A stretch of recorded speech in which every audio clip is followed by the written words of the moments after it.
दोस्तों, साधारण primary school के मास्टर के बेटे का आईपीएस ऑफिसर में सिलेक्शन हो जाता है।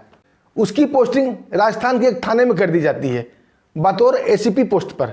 नया लड़का, नया जोश, ईमानदारी उसके अंदर कूट कूट के भरी हुई थी। वो कुछ अच्छा करना चाहता था, लेकिन पुलिस महकमे के जो बड़े बड़े आला ऑफिसर थे, जो बिल्कुल भ्रष्ट थे, उसे ईमानदारी से काम नहीं करने देते थे। उसे हर वक्त टॉर्चर करते थे, क्योंकि उसके थाने के अंतर्गत का जो एरिया था वो आता था भैरव सिंह नामक एक गुंडे का, और भैरव सिंह का बोलबाला वहाँ बहुत था। थाने के सिपाही से लेकर एसपी तक उसकी जी हजूरी में हाजिर रहता था, क्योंकि सब उससे पैसा खाते थे। जब नया नया एसीपी कुछ कर दिखाने लगा भैरव सिंह के खिलाफ, तो थाने का सिपाही से लेकर एसपी तक इसके खिलाफ हो गए। इसकी हर चाल को उल्टा कर देते थे। कोर्ट में यहाँ तक कि इसको फटकार तक लगाई जाती थी। इससे तंग होकर एसीपी साहब इस्तीफा देने की सोचते हैं। इस्तीफा देने के बाद गुंडे इन्हें मारपीट करते हैं, इनकी बहुत ही बेइज्जती करते हैं। फिर दोस्तों लास्ट में एसीपी साहब एक ऐसा जाल बिछाते हैं, एक ऐसा गेम खेलते हैं कि बड़े बड़े अधिकारी से लेकर वो गुंडा भैरव सिंह और नेता मंत्री तक सब लोग उसमें फंसते चले जाते हैं। बड़ा ही इंटरेस्टिंग और सच्ची कहानी दोस्तों राजस्थान की, इसे ध्यान से सुनिएगा। दोस्तों, कहानी शुरू करने से पहले आप लोग से दिल से मैं हाथ जोड़कर माफ़ी मांगता हूँ कि बहुत दिन के बाद मैं आज चैनल पर लौटा हूँ, क्योंकि हमारे पैर में कुछ प्रॉब्लम आ गई थी। डॉक्टरों ने बेड रेस्ट दिया था, मैं बैठ भी नहीं पा रहा था। अभी भी स्वास्थ्य में सुधार नहीं है, लेकिन अब ठीक से मैं बैठ पा रहा हूँ और आज ये वीडियो बना रहा हूँ। दोस्तों, कोई त्रुटि, कोई गलती हो तो मुझे क्षमा कर दीजिएगा, और पहले की तरह ही अपना प्यार और आशीर्वाद हमारे ऊपर बनाए रखिएगा। आइए दोस्तों, चलते हैं कहानी की ओर। दोस्तों, एक कहानी की शुरुआत बिहार के पटना जिले से होती है। वहाँ एक प्राइमरी के मास्टर थे जिनका नाम था घनश्याम सिंह। उनका एक लड़का था जिसका नाम था विक्रम सिंह। जो टीचर घनश्याम सिंह थे, उनका बड़ा ख्वाब नहीं था बच्चे को लेकर कि मेरा बच्चा कोई ऑफिसर बने, बड़ा अधिकारी बने। ऐसा वो कुछ नहीं चाहते थे। बस अपने बच्चे को यही सीख देते थे कि बेटा, अपने जीवन में कुछ भी करना तो ईमानदारी से करना, पूरी लगन और मेहनत से करना। कभी अपने नाम के ऊपर आँच नहीं आने देना, कभी लोग तुम्हारे काम के ऊपर उंगली ना उठा पाए, ऐसा ही कुछ करना। वो अपने बेटे को हमेशा ईमानदारी की पाठ पढ़ाया करते थे। बच्चे के दिल में भी ईमानदारी की पाठ बैठता चला गया था। धीरे धीरे बच्चा बड़ा होता है। अब उसका एम, उसका रास्ता क्लियर हो गया था कि उसे करना क्या है, जाना कहाँ है। क्योंकि वो आए दिन देखता था समाज में दबे कुछ लोगों को, गरीब लोगों को गुंडे मवाली सताया करते हैं। तो उसके दिल में ये बात बैठ गया था कि पुलिस का आला ऑफिसर बनकर इन मवालियों को सबक सिखाना है। और जैसे ही ग्रेजुएशन कंप्लीट होता है, यूपीएससी का एग्जाम देता है और आईपीएस में उसका सिलेक्शन कर लिया जाता है। विक्रम सिंह को ट्रेनिंग के लिए भेज दिया जाता है, और ट्रेनिंग में उसे मिलता है राजस्थान कैडर। और जैसे ही ट्रेनिंग समाप्त होती है, उसकी फर्स्ट पोस्टिंग होती है राजस्थान राज्य के प्रतापगढ़ जिले में। प्रतापगढ़ जिले के एक थाने में एसीपी विक्रम की पोस्टिंग कर दी जाती है। नया लड़का, नया जोश, नया खून, कुछ कर गुजरने की तमन्ना उसके अंदर थी, कुछ कर गुजरना चाहता था। जैसे वो थाने में ज्वाइन करता है, पहले दिन ही एक छोटा सा प्रेस कॉन्फ्रेंस बुलाता है। मीडिया वाले आ जाते हैं। मीडिया वाले को अपना परिचय देता है कि मैं एसीपी विक्रम सिंह, मैं इस थाने में पोस्टेड हूँ और मैं चाहता हूँ यहाँ क्राइम को जड़ से उखाड़ फेंकूँ। ये सुनकर पत्रकार भाई हंसने लगते हैं, बोलते हैं यहाँ बड़े बड़े साहब लोग कुछ नहीं कर पाए तो आप क्या कीजिएगा। एसीपी साहब उससे पूछते हैं कि यहाँ का जो माफिया है, गुंडा है, कौन है। सभी पत्रकार एक ही स्वर में बोलते हैं कि भैरव सिंह। यहाँ भैरव सिंह का आतंक है, उसका ही सिक्का चलता है, वो जो चाहता है वही होता है। बड़े बड़े मंत्री, बड़े बड़े अधिकारी उसके हाँ में हाँ मिलाते हैं। फिर एसीपी विक्रम साहब पूछते हैं कि इस थाने का इंस्पेक्टर का नाम आपको मालूम है। पत्रकार एक दूसरे का मुंह देखने लगते हैं। एसीपी साहब हंसते हुए बोलते हैं कि आपको थाने का इंस्पेक्टर का नाम नहीं मालूम, लेकिन गुंडे का नाम मालूम है। आप क्या कोऑपरेट करेंगे पुलिस के साथ, इसलिए तो क्राइम बढ़ता जा रहा है। उसके बाद वो अपना नंबर बोलते हैं कि मीडिया में ये नंबर प्रचारित कर दो। किसी को भी कभी भी 24 घंटा, कभी भी किसी चीज़ की आवश्यकता हो, कभी भी कोई तकलीफ हो, कहीं से कोई परेशानी हो, इस नंबर पर कॉल करे। मैं उसका समस्या का समाधान करने की कोशिश करूँगा। दोस्तों, एसपी विक्रम साहब की बातों को प्रसारित कर दिया जाता है। जब ये खबर बड़े बड़े अधिकारी पढ़ते हैं, भैरव सिंह भी पढ़ता है, तो लोग हंसते हैं कि अभी बच्चा है, नया नया है, उछल रहा है, उछलने दो। तभी दोस्तों दूसरे ही दिन प्रतापगढ़ के माही गर्ल्स कॉलेज से एक लड़की का फोन आता है, जो कि बनेडिया खुर्द में ये कॉलेज पढ़ता है, माही गर्ल्स कॉलेज। वहाँ से एक फोन आता है कि सर, यहाँ मोबाइल लोग बहुत ही तंग करते हैं, लड़कियों का हॉस्टल से निकलना मुश्किल है। हम लोग जब भी क्लास जाते हैं या आते हैं तो गुंडे लोग खड़े रहते हैं रोड में और हमें छेड़ते हैं। एसीपी विक्रम साहब पूछते हैं कि आप लोगों ने पुलिस को कंप्लेन लिखाया था। वो लड़की बोलती है सर कई बार कंप्लेन कर दिया, लेकिन वो भैरव सिंह के आदमी है, कोई भी कुछ नहीं करता है। एसीपी विक्रम आनंद फानंद में अपने पुलिस बल के साथ उस कॉलेज में पहुंचता है और गुंडे को अच्छा सबक सिखाता है। गुंडे जाते जाते उसे बोल जाते हैं, धमकी दे जाते हैं कि मैं भैरव सिंह का आदमी हूँ, देख लूँगा। अब दोस्तों धीरे धीरे एसीपी विक्रम के दिमाग में भैरव सिंह का नाम छप गया था। जुनूनी लड़का था, नया लड़का था, जिद्दी लड़का था। अब वो प्लान बनाने लगा कि भैरव सिंह का क्राइम, उसका आतंक जड़ से ही समाप्त कर दूं। तभी दूसरे दिन एक ढाबे वाले का फ़ोन आता है कि सर हमारे ढाबे पर कुछ मवाली आते हैं, रोज़ खाना खाते हैं, पैसा भी नहीं देते हैं और पैसा मांगने पर गाली गलौज करते हैं, मारपीट करते हैं और जान से मारने की धमकी देते हैं। एसीपी विक्रम अपने कुछ पुलिस वाले को वहाँ भेजता है और बोलता है जो भी गुंडा मवाली वहाँ मिले उसे पकड़ के ले आओ। लेकिन पुलिस वाले खाली हाथ आ जाते हैं। आगे बोलते सर वो भैरव सिंह के आदमी थे इसलिए मैंने उन्हें पकड़ा नहीं। एसीपी विक्रम बहुत ही गुस्से हो जाते हैं। अब पुलिस वाले को बोलते हैं भैरव सिंह यहाँ का कोई तोप है क्या? वो पुलिस वाले बोलते हैं हाँ साहब वो तोप ही है। यहाँ के एसपी साहब भी उसको कुछ नहीं बोलते हैं, तो आप क्या गले की चीज़ें। इस पर दोस्तों विक्रम साहब बिल्कुल ही एकदम भन-भना जाते हैं और पता करने लगते हैं कि भैरव सिंह का काम क्या है, करता क्या है। तो पता चलता है कि प्रतापगढ़ में जितना भी अनलीगल काम होता था वो भैरव सिंह के द्वारा ही होता था। चाहे मार्बल की खुदाई हो, लाइम स्टोन की खुदाई हो, या नकली जीरा की कारोबार हो, या नकली हींग का कारोबार हो, या जो भी गाड़ी मोटर चलते हैं, सब 2 नंबर का लाइसेंस सब भैरव सिंह के अंदर आता था। कोई पुलिस वाला उसको कुछ भी नहीं बोलता था क्योंकि सबका कमीशन सेट था। ये बात का पता चलते ही दोस्तों दूसरे दिन नाके पर चेकिंग बिठा दी जाती है और चेकिंग का इंचार्ज विक्रम सिंह खुद रहते हैं। अब जैसे ही लाइम स्टोन और मार्बल से भरी गाड़ियाँ खुदाई करके अनलीगल तरीके से आ रही थी, चेकिंग में पकड़ी जाती है। जब एसीपी विक्रम उनका कागज़ चेक करते हैं, लाइसेंस मांगते हैं, उसका आरसी बुक चेक करते हैं तो गाड़ी में कुछ भी नहीं था, यहाँ तक कि नंबर प्लेट तक नहीं था। जब वो गाड़ी जब्त करने लगते हैं तो ड्राइवर बताते हैं साहब ये भैरव सिंह की गाड़ी है और भैरव सिंह का नाम ही आरसी बुक है, भैरव सिंह का नाम ही ड्राइविंग लाइसेंस है और भैरव सिंह का नाम ही नंबर प्लेट है। दोस्तों इस पर विक्रम साहब चिढ़ जाते हैं और सभी गाड़ियों को जब्त करके थाने में ले आते हैं और एक कंप्लेंट दर्ज करते हैं, उस पर FIR दर्ज करते हैं। जैसे ही खबर लगती है भैरव सिंह को, भैरव सिंह तत्काल एसपी साहब को फ़ोन करता है कि जो नया लड़का आया है, नया एसीपी आया है, कुछ ज़्यादा ही उछल रहा है। तुम तो कहते थे कि बच्चा है, उछलेगा थोड़ा दिन शांत हो जाएगा, लेकिन शांत नहीं हो रहा है। ये तो हमें चोट पर चोट दिए जा रहा है। अभी कुछ दिन पहले ही हमारे बच्चों को बहुत मारपीट किया था। ये वहाँ के जो एसपी साहब थे जो कि उससे गुलदस्ता खाते थे, वो तुरंत भैरव सिंह के घर पर पहुँचते हैं, उसे घर से ही फ़ोन करते हैं एसीपी विक्रम सिंह को कि तुमसे अर्जेंट मिलना, अभी कभी आ जाओ। उसे एड्रेस बताते हैं। एसीपी विक्रम उस एरिया का नया नया था, उसे मालूम नहीं था कि भैरव सिंह का एड्रेस है। वो पहुंच जाते हैं और जैसे ही वहाँ पहुंचते हैं उसको एसपी साहब डांटने लगते हैं कि तुमने भैरव साहब के साथ गलत किया है, यहाँ के अन्नदाता भैरव साहब ही हैं। और घर से हंसते हुए भैरव सिंह भी निकलता है और एक सूटकेस उन्हें पकड़ा देता है, बोलता है बच्चे ये लो टॉफी खाना। वो सूटकेस नोटों से भरा हुआ था। विक्रम सिंह पैसा नहीं लेते हैं और एसपी साहब को भी भला बुरा कह के और भैरव सिंह को भी चैलेंज देके वहाँ से वापस आ जाते हैं। वहाँ से वापस आने के बाद सीधा एसपी साहब को वेट करने लगते हैं कब ऑफिस आएंगे।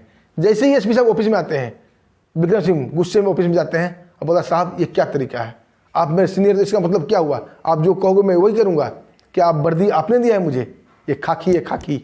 एसपी साहब पहले तो उसे समझाने की कोशिश करते हैं कि ये पुलिस महकमा ऐसे ही चलता है, तुम भी ढल जाओ और मजे लो, आनंद लो, ज़िंदगी का सब कुछ मिलेगा।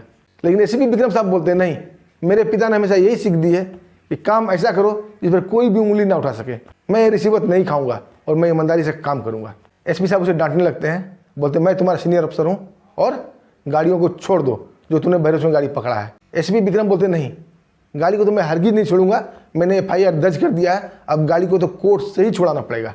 दोस्तों गाड़ियों की ड्राइवर की पेशी होती है कोर्ट में। भैरव सिंह भी आता है। जब एसीपी विक्रम से पूछा जाता है कि आपने किस बिना पर गाड़ी को जब्त किया है, जब एसीपी विक्रम बताते हैं इस पर अनलीगल तरीके से खुदाई की गई मार्बल और लाइम स्टोन था, किसी भी गाड़ी का नंबर प्लेट नहीं था, किसी की आरसी बुक नहीं थी, इसलिए हमने जब्त किया है। ये सुनकर सब लोग वहाँ हंसने लगते हैं और उनका वकील बोलता है कि साहब उस पर लाइम स्टोन मार्बल नहीं था, जीरा लोड था, आप चाहे तो गाड़ी चेक कर सकते हैं। और सभी गाड़ी के आरसी और लाइसेंस बुक पेश किया जाता है और नंबर प्लेट का फोटो भी कोर्ट में पेश किया जाता है। मतलब बुरी तरह से किरकिरी हो जाती है एसीपी विक्रम की। सारे पुलिस वाले भी हंसने लगते हैं। सभी पुलिस वाले की वहाँ पर गवाही होती है। सब पुलिस वाले बोलते नहीं साहब उस पर तो जीरा लोड था और नंबर प्लेट लगा हुआ था। फिर इंस्पेक्टर से पूछा जाता है कि आपने गिरफ्तार क्यों किया, तो सीधा सीधा बोलता है कि एसीपी विक्रम का आदेश था। दोस्तों पहला मौका था, इसलिए जज साहब वार्निंग देकर एसीपी विक्रम को छोड़ देते हैं। अब बोलते हैं अगर दोबारा ऐसा होगा तो तुम्हारा कुछ न कुछ किया जाएगा, तुम्हारे ऊपर कोई न कोई धारा लगाया जाएगा। दोस्तों ये वाकया से एसपी विक्रम काफ़ी जल भुन जाता है। उसे काफ़ी गुस्सा आता है अपने ऊपर कि आखिर मैं काम कैसे कर पाऊंगा। पुलिस महकमा इतना भ्रष्ट कैसे हो सकता है, एक सिपाही से लेकर एसपी तक भ्रष्ट, यहाँ मैं काम कैसे कर पाऊंगा। दोस्तों अकेले में जाकर खूब रोता है। उसका साथ देता है उसका ड्राइवर बोलता है कि साहब यहाँ ऐसे ही चलता है, यहाँ का मालिक भैरव सिंह है, यहाँ का आईजी डीआईजी जो भी बोल लीजिए नेता मंत्री भैरव सिंह है, भैरव सिंह जो बोलेगा वही होगा। आप खामखा अपना खून जला रहे हैं, आप यहाँ पे ईमानदारी से काम नहीं कर सकते, यानी कि आपको करने ही नहीं दिया जाएगा। दोस्तों ये सुनकर एसपी साहब काफ़ी एकदम गुस्सा हो जाते हैं और काफ़ी रोने भी लगते हैं। जब मुझे बर्दाश्त नहीं होता है और अपने पिता को सारी बात शेयर करते हैं कि पिताजी मैं ऑफिसर तो बन गया, लेकिन मैं ऑफिसर के मुताबिक काम नहीं कर पा रहा हूँ, मुझे काम करने नहीं दिया जा रहा है, मुझे ज़बरदस्ती घूस पकड़ाया जा रहा है, मैं क्या करूँ। उसके पिता सीधा साधा प्राइमरी स्कूल के मास्टर थे, उन्होंने अच्छा सा संदेश दिया था। सीधा अपने बेटे को बोलते हैं बेटा जहाँ तेरा दिल ना लगे वहाँ नौकरी करने से कोई फ़ायदा नहीं, तुम वहाँ इस्तीफा दे दो। इस भारत में बहुत सारी नौकरियाँ हैं, तुम पढ़े लिखे हो, तुम्हें कोई ना कोई नौकरी मिल जाएगी जो तुम्हारे मनमर्जी का होगा। दोस्तों एसपी विक्रम साहब को बहुत ही तसल्ली मिलती है अपने पिता की बातों से और दूसरे दिन ही अपना इस्तीफा लिखकर सीधा जाते हैं और एसपी साहब को टेबल पर रख देते हैं। एसपी साहब उसे समझाने की काफ़ी कोशिश करते हैं कि तुम अभी नए हो, थोड़े दिन में समझ जाओगे, संभल भी जाओगे और तुम्हें इस काम का आदी भी बन जाओगे कि कैसे वो काम होता है पुलिस महकमा में। लेकिन एसपी साहब उनकी कोई बात नहीं सुनता है, वो इस्तीफा उनके टेबल पर रखकर वहाँ से चल देता है। ये माजरा पूरा फैल जाता है वहाँ पे कि एसपी विक्रम ने तंग आकर इस्तीफा दे दिया है। अब सारे गुंडे उसका मजाक उड़ाने लगते हैं। तभी दोस्तों सामने से भैरव सिंह भी आता दिखाई देता है और बोलता है क्यों बच्चे, लॉलीपॉप तुम्हें पसंद नहीं आई, आखिर छोड़ दिया नौकरी, अब क्या करोगे। ऐसे बोल के दोस्तों चिढ़ाता है।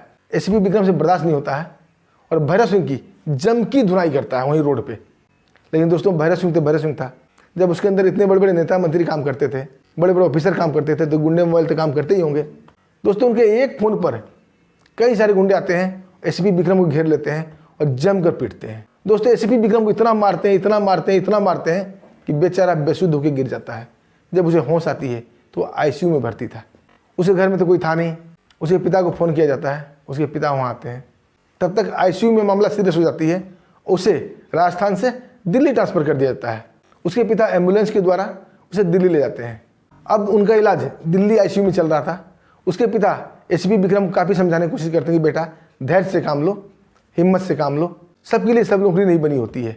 लेकिन एसपी विक्रम अब जिद पे आ गए थे कि नहीं, अब तो नौकरी मैं आईपीएस की ही करूंगा और ये महकमे को सुधार कर रख दूंगा, चाहे मेरी जान ही क्यों न चली जाए। और अपने मन ही मन फैसला लेते हैं कि ये भ्रष्ट नेता, भ्रष्ट ऑफिसर्स और भैरव सिंह को सबक ना सिखाया तो मैं भी अपने ईमानदार पिता का ईमानदार पुत्र नहीं। दोस्तों ये कसम मन ही मन खाते हैं और उन्हें स्वस्थ होने में पूरा 1 साल लगता है। इधर आईसीयू में भर्ती हो जाने के कारण उनका इस्तीफा स्वीकार नहीं किया जाता है। सरकारी महकमा की तरफ से उन्हें सिक रिपोर्ट दिखाया जाता है।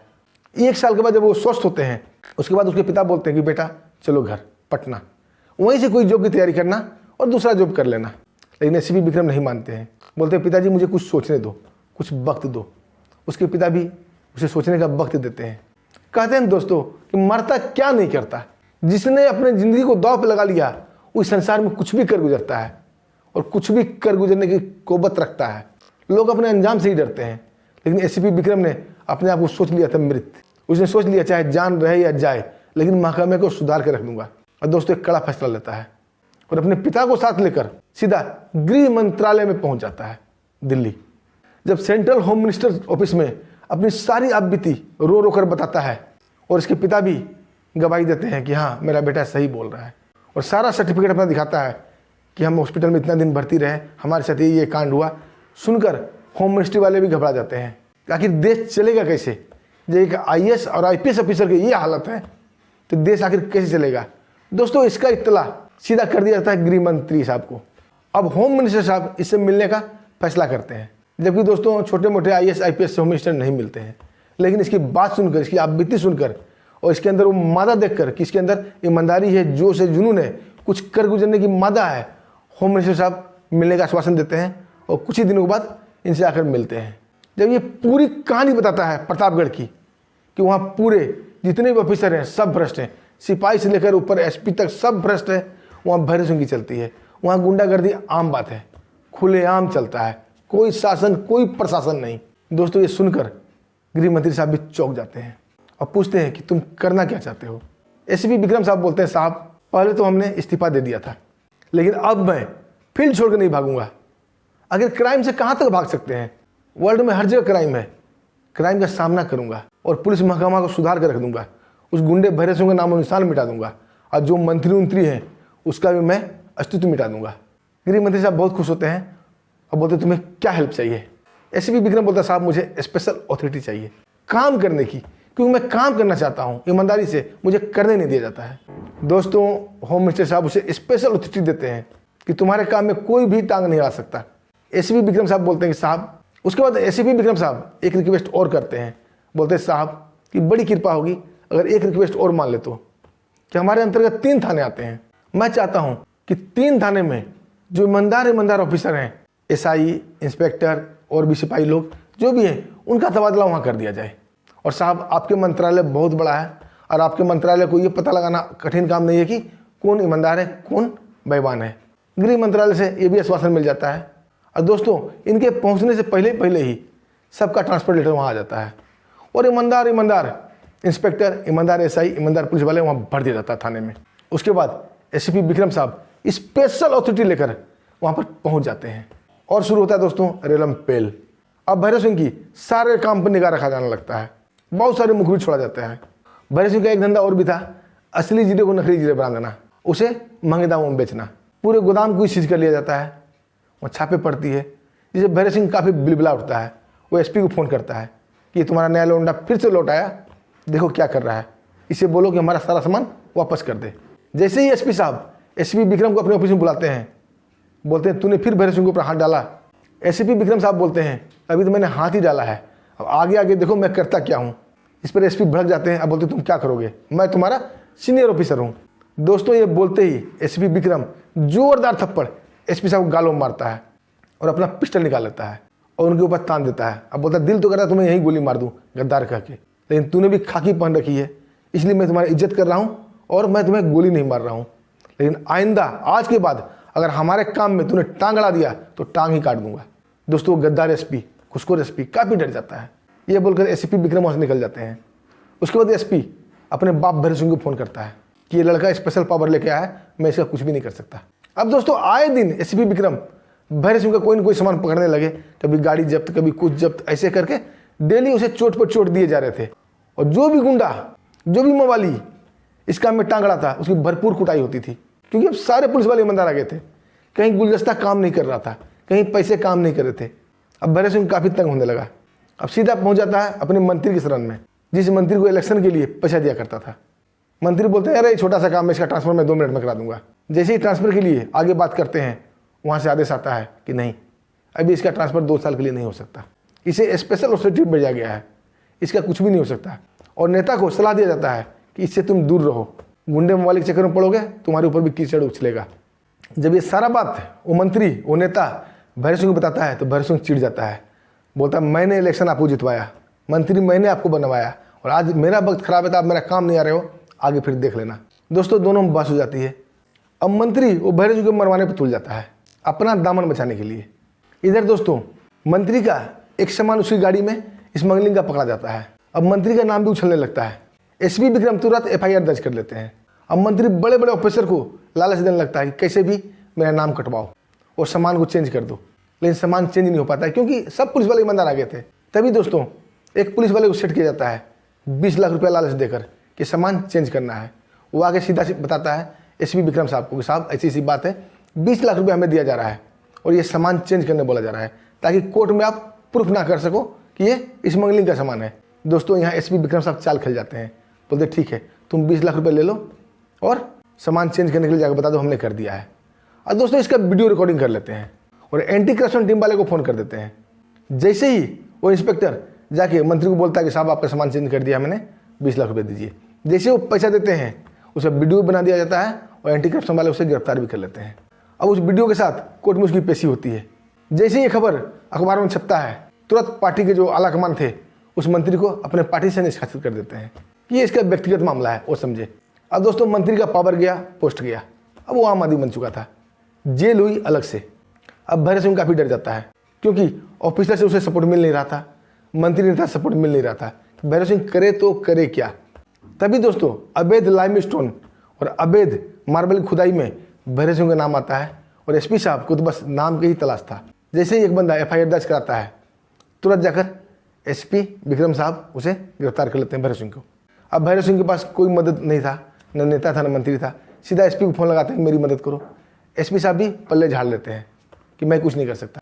तभी भैरव सिंह बोलता है, अगर आपने मेरा हेल्प नहीं किया तो मैं आपका सारा कच्चा चिट्ठा कोर्ट में बता दूंगा। अब दोस्तों एसपी साहब को डर होने लगता है। वो अपने एक सिपाही को थाने में उसे शूट करने को बोलते हैं। अब बोलते हैं कि तुम्हें 50 लाख रुपया दूंगा। और जैसे ही एसपी विक्रम साहब खाना खाने के लिए बाहर जाते हैं, वो सिपाही उन्हें भैरव सिंह को शूट कर देता है। लेकिन एसपी विक्रम साहब को अंदेशा था कुछ न कुछ गलत होगा भैरव सिंह के साथ। वो पहले ही एक गुप्त कैमरा वहाँ लगा के जाते हैं। जब उस सिपाही से पूछा जाता है तूने क्यों शूट किया, पहले तो मुकर जाता है कि मैंने कुछ नहीं किया, कुछ गुंडे आए थे वो मार के चले गए। लेकिन जब कैमरा दिखाया जाता है, उन्हें वीडियो दिखाया जाता है, तो स्वीकार कर लिया जाता है। एसपी साहब उसे बहुत खरी खोटी सुनाते हैं। बोलते हैं मैंने तुम्हारी पोस्टिंग यहाँ करवाई थी, तुम ईमानदारी से मेरा साथ दोगे, लेकिन तूने वर्दी को दाग लगा ही लिया, अपनी ज़मीन को बेच ही दिया, क्योंकि एसीपी साहब ने ही उसे पोस्टिंग करा के वहाँ लाया था। दोस्तों उस सिपाही को बहुत ही बुरा लगता है और एक कमरे में बंद हो जाता है और वीडियो ऑन करता है। अब वीडियो ऑन करके सारी गवाही, सारे राज जो भी थे एसपी साहब के अब भैरव सिंह के, सारे संबंध वीडियो में बताता है। और ये लास्ट में कहते हुए कि एसपी साहब ने मेरे ऊपर बहुत एहसान किया था, उन्होंने मेरे ऊपर बहुत भरोसा किया था और मैंने गद्दारी की, और ये कहकर अपने आप को गोली मार लेता है। जैसे ही फायर का धमाका होता है, सब लोग कमरे में जाते हैं। कमरा अंदर से बंद था। जब कमरा को तोड़ा जाता है तो वो सिपाही मृत पाया जाता है। तो देखा जाता है उसका वीडियो बन रहा है। जब वीडियो चेक की जाती है दोस्तों, सारा राज उसने उगल रखा था। अब दोस्तों वीडियो की पेशी हो जाती है कोर्ट में। जैसे ही जज साहब ये वीडियो देखते हैं, काफ़ी गुस्सा हो जाते हैं। जितने भी ऑफिसर्स के नाम उसमें लिया गया था, क्योंकि मरने वाले की गवाही को सच माना जाता है, वो भी ऑन स्पॉट लाइव कैमरा के सामने मरा था वो। उन्होंने जितने भी ऑफिसर्स का नाम लिए थे, जितने भी भ्रष्ट थे, सबको सस्पेंड किया जाता है। उसके ऊपर एफआईआर दर्ज किया जाता है और कानूनी कार्रवाई की जाती है ताकि उनको लंबी सजा मिल सके। मंत्री तो पहले ही जेल चला गया था, भैरव सिंह मरी गया। मतलब कुल मिलाकर बोला जाए तो प्रतापगढ़ का एरिया साफ हो जाता है। और जज साहब एसीपी विक्रम से बहुत खुश होते हैं और होम मिनिस्टर की सिफारिश पर उसकी पदोन्नति कर दी जाती है। दूसरे दिन मीडिया में खूब जमकर बवाल होता है कि एसीपी साहब ने इतना अच्छा काम किया। उसकी पूरी लाइफ स्टोरी छपती है कि उन्होंने कैसे कैसे त्रस्त हुए थे, अफसरों ने उन्हें कैसे तंग किया था, भैरव सिंह ने उन्हें कैसे दबाया था, कैसे मारा था, उसके बाद उन्होंने कैसे कैसे बदला लिया। सारी कहानी लोग चटकारी ले लेके पढ़ रहे थे। और उन्हें वहाँ का सुपरिटेंडेंट ऑफ पुलिस बना दिया जाता है, एक तो जज साहब की सिफारिश से, ऊपर से होम मिनिस्टर की भी सिफारिश से। दोस्तों जब से एसीपी सुपरिटेंडेंट ऑफ पुलिस बन जाते हैं वहाँ के, प्रतापगढ़ काफ़ी सुधर जाता है। दोस्तों ये कहानी थी एसीपी विक्रम सिंह की। उम्मीद है दोस्तों कहानी आपको बहुत बेहतर लगा होगा, बहुत ही पसंद आई होगी। कहानी पसंद आई होगी तो दोस्तों विक्रम सिंह के लिए एक छोटा सा कमेंट जरूर कीजिएगा, क्योंकि मुझे पता है आप सब लोग देशभक्त, सब लोग ईमानदार आदमी हैं। और बहुत दिन के बाद मैं चैनल पर लौटा हूँ, मेरे चैनल को सब्सक्राइब भी कर लीजिएगा दोस्तों। फिर मिलते हैं दोस्तों एक शानदार बेहतरीन देशभक्ति सच्ची कहानी के साथ। तब तक के लिए हमें आज्ञा दीजिए। नमस्कार, जय हिंद।